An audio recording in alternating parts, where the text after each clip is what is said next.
رحم اللہ من قرأ الفاتحہ.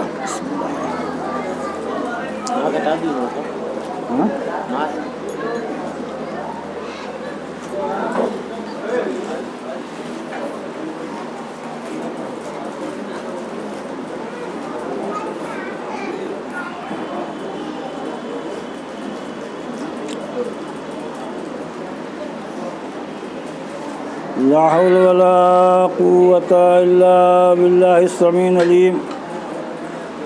أعوذ بالله من الشيطان اللعين الرجيم. بسم الله الرحمن الرحيم.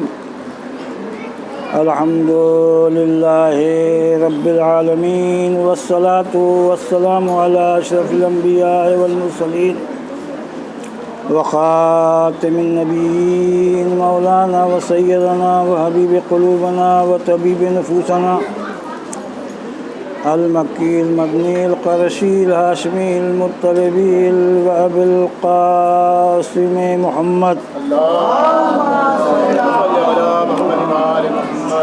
وآله الطيبين الطاهرين الغر الميامين من يومنا هذا إلى قيام يوم الدين. أما بعد فقد قال الله تعالى وقوله الحق. بسم الله الرحمن الرحيم. كل شيء أحصيناه في إمام مبين. صلوات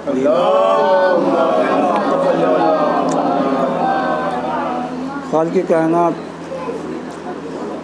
قرآن کریم میں یہ واضح اعلان کر رہا ہے ہم نے تمام چیزوں کا حصہ امام مبین یعنی ایسے امام کے اندر کر دیا ہے جو حق کی وضاحت کرنے والا ہے، حق کو کھولنے والا ہے، حق کو ظاہر کرنے والا ہے.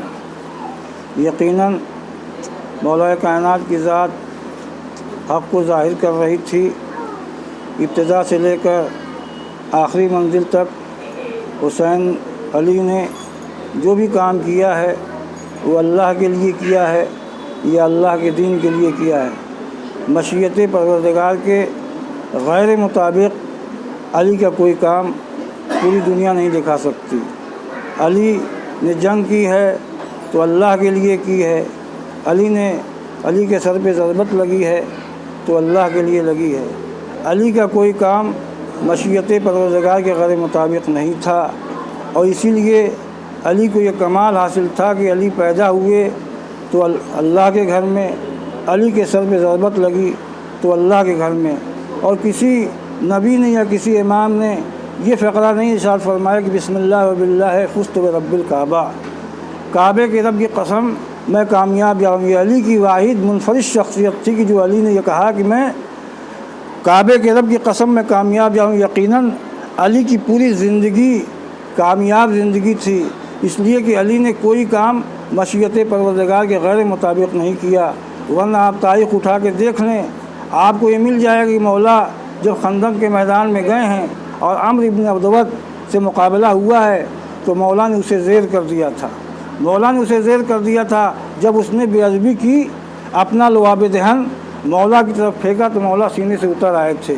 عزیزو، لوگوں نے پوچھا یا رسول اللہ، علی کو اتنا اچھا موقع ملا تھا کہ دشمن کو زیر کر چکے تھے، اس کے بعد اسے چھوڑ دیا تو پیغمبر مسکرائے تھے اور آواز دی تھی کہ علی آئیں تو ان سے پوچھ لینا.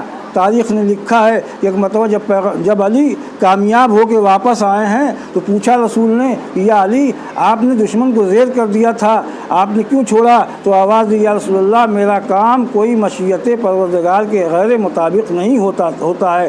اس لیے کہ جب میں اس کے سینے پہ سوار ہوا اور میں اسے قتل کرنا چاہتا تھا، اس نے بے ادبی کی. جب بے ادبی کی، اپنا لعاب دہن میری طرف پھینکا تو میرا غصہ اس میں شامل حال تھا. لہٰذا جب غصہ آ گیا تو میں نے اسے چھوڑ دیا تاکہ غصہ فروغ ہو جائے. تو عزیز المحترم، علی کا کوئی بھی عمل مشیت پروردگار کے غیر مطابق نہیں تھا، اس لیے کہ علی نے کوئی بھی کام کیا مشیت پروردگار کے غیر مطابق کام کیا ہے. لہذا عزیز المحترم، آپ کا زیادہ وقت لینا درکار نہیں ہے. آپ مسلسل مجلس امام حسین علیہ السلام کرتے آ رہے ہیں. اللہ آپ کو سلامت رکھے، آپ کے بچوں کو سلامت رکھے. آپ اسی طرح سے مولا کی عزاداری کرتے رہیں، اس لیے کہ حسین کا جو عزادار ہوتا ہے یقیناً حسین اس کی مدد کرتے ہیں. عزیز المحترم، یہ فرش فرش عزائے حسین بڑی عظمتوں والی ہے، بڑی برکتوں والی ہے، بڑی رفتوں والی ہیں، اس لیے یہ فرش پہ ہم بیٹھے ہوئے ہیں، عرش والے آ کے اس فرش پہ بیٹھتے ہیں۔ عزیزو، میں نے ذاکرین کرام سے سنا ہے کہ جب حسین کی مجلس ہوتی ہے تو فرشتے آ جاتے ہیں، روحانین آ جاتے ہیں، ربانین آ جاتے ہیں، یہاں تک کہ ہمارا امام آتا ہے جو امام کہاں پہ بیٹھتا ہے؟ ذاکرین پڑھتے ہیں کہ جہاں پہ عزادار اپنی جوتیاں اتارتے ہیں۔ آپ اس سے اندازہ کیجئے فاطمہ کے حسین کی مجلس کی کتنی عظمت ہے، کتنا وقار ہے، مگر عزیزان محترم عالم ہمارا یہ ہے کہ ہم فرش حسین پہ بیٹھنے کے لیے تیار نہیں رہتے ہیں۔ ہو سکتا ہے ہماری بات یہ ناگوار خاطر گزرے، مگر عزیزان محترم آپ حسین کے مہمان ہیں تو حسین کے فرش عزا پہ آئیے تاکہ اس سے کچھ لے کر جائیے، اس لیے کہ فرشتے آتے ہیں تو لے کر جاتے ہیں اور ایسی خوشبو لے کر جاتے ہیں کہ تاریخ میں ملتا ہے کہ دوسرے فرشتے پوچھتے ہیں کہ تم کہاں سے آ رہے ہو، تمہاری بدن سے ایسی خوشبو ہم نے کبھی محسوس نہیں کی تھی۔ تو وہ کہتا ہے فرشتہ کہ ہم وہاں پہ گئے تھے جہاں پہ مومنین نے مل کر امام حسین کی مجلس عزا برپا کی تھی، ہم وہاں سے آ رہے ہیں۔ تو عزیزو، فرشتے آ کے ثواب لے کر چلے جائیں، ہم حسین کی مجلس میں آتے ہیں مگر ہم باہر بیٹھے رہتے ہیں۔ عزیزو، یہ غلط بات ہے، اس لیے کہ اگر ہم نہیں آئیں گے تو ہمارا بگڑے گا، حسین کا کچھ نہیں بگڑے گا، اس لیے کہ حسین ہمارے محتاج نہیں ہے، ہم حسین کے محتاج ہیں۔ صلوات پڑھیے محمد والے۔ ایک چھوٹا سا واقعہ پیغمبر اسلام کے زمانے میں ایک شخص آتا ہے اور آنے کے بعد پیغمبر سے کچھ سوالات کرتا ہے، پیغمبر اس کے سوالوں کا جواب دیتے ہیں، جب جواب دے لیتے ہیں تو وہ جانے لگتا ہے۔ تو ایک مرتبہ اس نے کہا کہ یا رسول اللہ آپ ایسا کوئی نوشتہ لکھ دیجئے جس کے ذریعے سے ہم تبلیغ کریں تو لوگوں کو یہ معلوم ہو کہ پیغمبر نے نوشتہ لکھا۔ پیغمبر نے جو شرط رکھی تو وہ لکھی تھی اگر تم اپنے قبیلے کے 80 افراد کو مسلمان کر لے گا تو یہ اللہ کا رسول تجھ سے وعدہ کرتا ہے کہ 80 اونٹ سرخ خون سیاہ چشم والے یمنی مال سے لدا ہوا تجھے عنایت کروں گا۔ تو یہ اس وقت کی بڑی قیمتی چیزیں تھیں جو اللہ کے رسول نے وعدہ کیا تھا۔ عزیزان محترم، جب وہ اپنے قبیلے کے 80 افراد کو مسلمان کر کے واپس آیا تو مدینے میں جب آیا تو اسے معلوم ہوا کہ اللہ کا رسول اس دنیا سے رحلت کر چکا ہے، اللہ کا رسول وفات کر چکا ہے۔ اس نے پوچھا کہ کون شخص ہے جو اپنے کو خلیفہ رسول کہتا ہے، مسند خلافت پہ بیٹھا ہوا ہے؟ لوگوں نے بتایا کہ ایک شخص ہے جو مسند رسول پہ بیٹھا ہوا ہے، اپنے کو خلیفہ وقت کہتا ہے۔ ایک مرتبہ عربی جاتا ہے اور سوال کرتا ہے کہ تم مسند رسول پہ بیٹھے ہو، تم خلیفہ وقت ہو؟ کہا میں خلیفہ وقت ہوں۔ کہا کہ رسول نے مجھ سے کچھ وعدہ کیا تھا، اگر تم خلیفہ رسول ہو، جانشین مصطفیٰ ہو، تو رسول نے مجھ سے کچھ وعدہ کیا تھا، اس وعدے کو پورا کر دو۔ واقعی اس لیے کہ تم مسند رسول پہ بیٹھے ہو۔ اس نے کہا کہ رسول نے کیا وعدہ کیا ہے؟ تو ایک مرتبہ اس آنے والے شخص نے اس نوشتہ رسول کو پیش کیا، اس نے پڑھا، پڑھنے کے بعد اس نے کہا دیکھو جب رسول اس دنیا سے گئے تھے تو رسول نے ایک زیرہ چھوڑی تھی، وہ علی نے لے لی، ایک گھوڑا چھوڑا تھا وہ علی نے لے لیا، رہا باغ فدق کا مسئلہ تو ہم نے حق مسلمین ثبت کے ضبط کر لیا ہے، اس لیے کہ فوج کے آذوقے کا بازوقہ اس سے فراہم کیا کرتے، اس لیے ہمارے پاس مال دنیا میں سے کچھ نہیں کہ ہم تمہیں دیں۔ تاریخ کہتی ہے کہ مطلب وہ جو مسجد سے نکلا تو آواز دی کہ تو کیسا خلیفہ وقت، تو اپنے کو خلیفہ وقت کہتا ہے اور جو رسول کے کیے ہوئے وعدے کو پورا نہ کر سکے وہ جانشین مصطفیٰ کیسے ہو سکتا ہے؟ تاریخ نے لکھا ہے ایک مرتبہ وہ جب چلا ہے تو اس کا لباس پھٹا ہوا تھا، اسے زد و کوب کیا گیا تھا۔ ایک مرتبہ وہ جا رہا تھا، وہ کہہ رہا تھا ایک ایسا خلیفہ وقت ہے جو رسول کے کیے ہوئے وعدے کو پورا نہیں کر رہا ہے۔ وہ تاریخ نے لکھا کہ ایک آواز آئی جو 10ویں درجے پہ فائز تھا، سلمان نے آواز دی خلیفہ رسول بھی سچا ہے، اس کا رسول بھی سچا ہے، چل میں تجھے حقیقی جانشین مصطفیٰ کے پاس لے چلتا ہوں۔ عزیزو، دنیا یہ سمجھتی کہ نبی اور امام علم غائب نہیں جانتا۔ اگر نبی اور امام علم غائب نہیں جانتے ہیں تو تاریخ میں ملتا ہے کہ وہ بھی چلا ہے، عربی بھی چلا ہے اور سلمان بھی چلے ہیں۔ ایک مرتبہ دروازے علی پہ آئے، دق الباب کیا، اندر سے آواز آئی اے عربی تو بھی آ، سلمان تم بھی آؤ۔ عزیزو، آپ کے دروازے پہ کوئی آئے دق الباب کرے تو آپ بغیر دروازہ کھولے ہوئے بتا سکتے ہیں کہ آنے والا کون ہے؟ یہ وہی بتا سکتا ہے جو ظاہر بھی جانتا ہو، جو باطن بھی جانتا ہو۔ تاریخ نے لکھا کہ پہنچنے کے بعد پیغمبر علی نے آواز دی کہ وہ نوشتہ رسول میرے حوالے کرو۔ نوشتہ رسول کو لیا، آنکھوں سے بوسہ دیا، آواز دی جا کے یہ اعلان کر دو، سلمان جاؤ مدینہ کی گلی میں یہ اعلان کر دو جسے کل حقیقی جانشین مصطفیٰ دیکھنا ہے وہ عذاب کے میدان میں اکٹھا ہو جائے، علی جو ہے اس اعرابی کے سوالوں کا جواب پورا کرے گا۔ دنیا یہ سمجھ رہی تھی، دنیا یہ سمجھ رہی تھی علی تو یہودی کے باغ میں پانی سینچتے ہیں، روٹی روزی ان کی چلتی ہے، اتنا بڑا سوال، اتنی بڑی باتیں علی کیسے پورا کریں گے؟ عزیزو وتعز من تشاء وتذل من تشاء، اللہ جسے چاہتا ہے عزت دیتا ہے، اللہ جسے چاہتا ہے ذلیل کرتا ہے۔ یہ بندوں کے اختیار میں نہیں ہے عزت و ذلت دینا، اس لیے کہ بندے اگر عزت و ذلت دیں گے تو تھوڑی دیر کے لیے ہوگی، دائمی نہیں ہوگی، اور اللہ جسے عزت دے گا وہ دائمی ہوگا، اور اللہ جسے ذلیل کر دے گا وہ دائمی ذلت ہوگی، کبھی سر نہیں اٹھا سکے گا۔ صلوات پڑھیے محمد و آل محمد پر۔ تو سفیدی سحر نمودار ہوئی، پیغمبر چلے، کس شان سے چلے؟ اسی شان سے چلے جس شان سے رسول مباہلے میں چلے تھے۔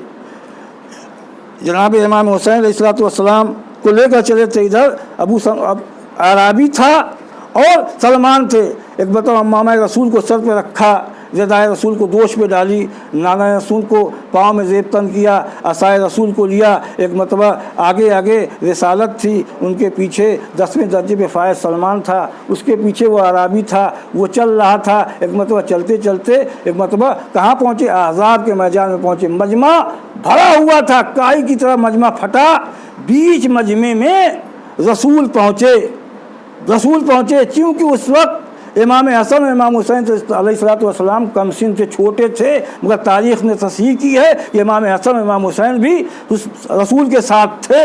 چلے ایک مرتبہ بیچ صحرا میں جب پہنچے تو تاریخ نے لکھا کہ ایک مرتبہ عصائے رسول کو جنبش ہوئی، عصائے رسول کو جنبش ہوئی۔ جب عصائے رسول کو جنبش ہوئی تو ایک مرتبہ حسن کو قریب بلایا، حسن کو قریب بلانے کے بعد تاریخ نے لکھا ہے کہ آواز دی، بیٹا حسن یہ عصائے رسول لو۔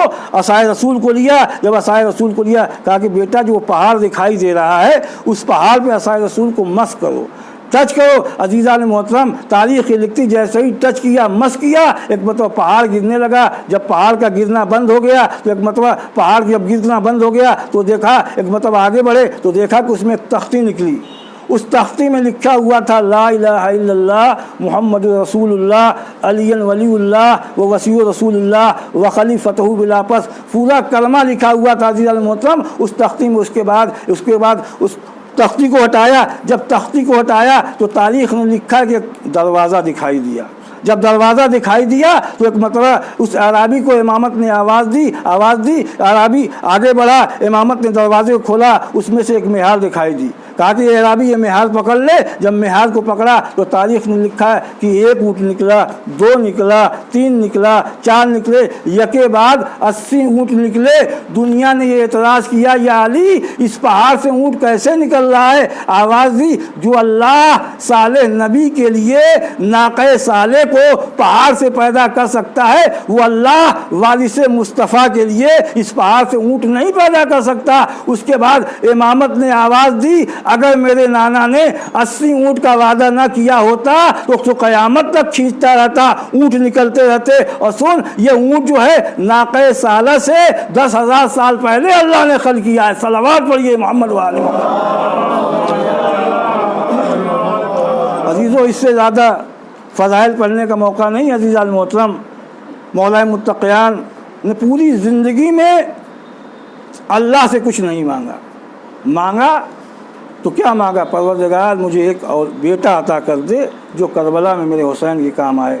عزیزان محترم جناب عباس کا نانحال بھی شجاع تھا، جناب عباس کا دادحال بھی شجاع تھا۔ عزیزان محترم تاریخ پڑھیے کہ معلوم جناب عباس اتنے شجاع تھے، اتنے بہادر تھے۔ جناب عباس کے نانحال میں ایک شخص، ان کے نانا جو تھے جن کا نام بوار تھا، وہ نیزہ بردار تھے، پورے عرب میں ان سے بڑھ کے نیزہ چلانے والا کوئی نہیں تھا۔ اور انہیں کے جناب عباس کے نانیان میں ایک شخص عامر نام کا تھا، عامر نامی شخص جو تھا وہ بزرگ تھا، وہ بھی بڑا بہادر تھا، بڑا شجاع تھا، اس کا مقابلہ کوئی نہیں کر سکتا تھا۔ عزیزان محترم اس کی شہرت ایسی تھی کہ جب بھی کوئی قریش قیصر روم کے پاس پہنچتا تھا، قیصر روم پہلے پوچھتا تھا کہ تمہارا عامر سے کیا رشتہ ہے؟ اگر وہ رشتہ بتا دیتا تھا تو اس کی قدردانی ہوتی تھی، اگر رشتہ نہیں بتا پاتا تھا تو قیصر روم اس کی طرف توجہ نہیں کرتا تھا۔ عزیزان محترم جناب عباس کی شجاعت جو تھی نانیال کے اعتبار سے بلند تھی اور دادیال کے اعتبار سے بلند تھی، اس لیے کہ جناب عباس کے والد شیر خدا تھے،